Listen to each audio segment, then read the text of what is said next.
Magandang araw. Ngayon, tatalakayin natin ang mga mahahalagang kaisipan ni Dr. Renier A. Ibana mula sa kanyang paunang salita para sa Journal na Budhe noong 2021. Si Dr. Ibana ay isang ginagalang na pilosopo mula sa Ateneo de Manila University at sa kanyang sanaysay na being human in the world with others, inahamon niya tayong muling suriin ang ating lugar sa mundo sa gitna ng mga pagbabago sa kalikasan at sa teknolohiya.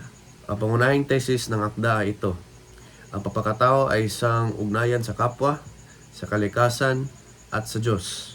At may tatlong haligi ang argumentong ito. Una, ang prinsipyo ng relasyonalidad.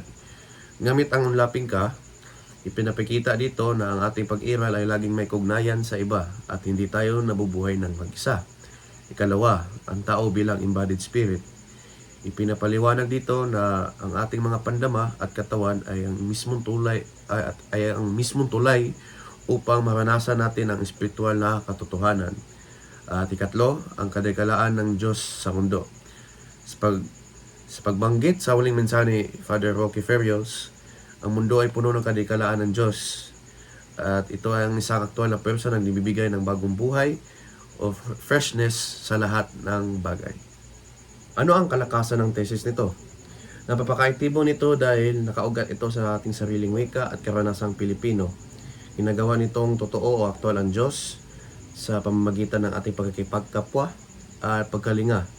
Subalit, may kahinaan din itong kinakaharap. Maraming itanong ng iba, paano natin makikita ang kadikalaan ng Diyos sa gitna ng dumi, korupsyon, pollution at pagdurusa sa mundo? At kalawasa at sa panahon ng artificial intelligence, sapat pa ba ang ating damdamin upang mananatiling kakaiba ang tao sa mga makina? Ito ang maaaring piling itanong sa argumentong na ipresenta dito.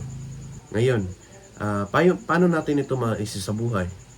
Ayon sa akda, kailangan natin ng pause o paghinto upang rumispeto sa mga bagay na hindi kayang kakulahin ng makina o ang ating kakayang magmahal at magmalasakit. Ang pagkatao ngayon ay ang pagpili na maging mediator o tagapagpamagitan na nagdadala ng espiritual na pagkalinga sa ating material na mundo. Bilang pagtatapos, ang God's actuality o aktualidad ng Diyos ay hindi isang teorya. Ito ay ang dearest freshness na nananahan sa kaibuturan ng lahat ng bagay. Ang pagkatao ay ang pakikibahagi sa kadikalaang ito sa bawat na ating nakakasalmuha. Ayun lang at maraming salamat sa pakinig.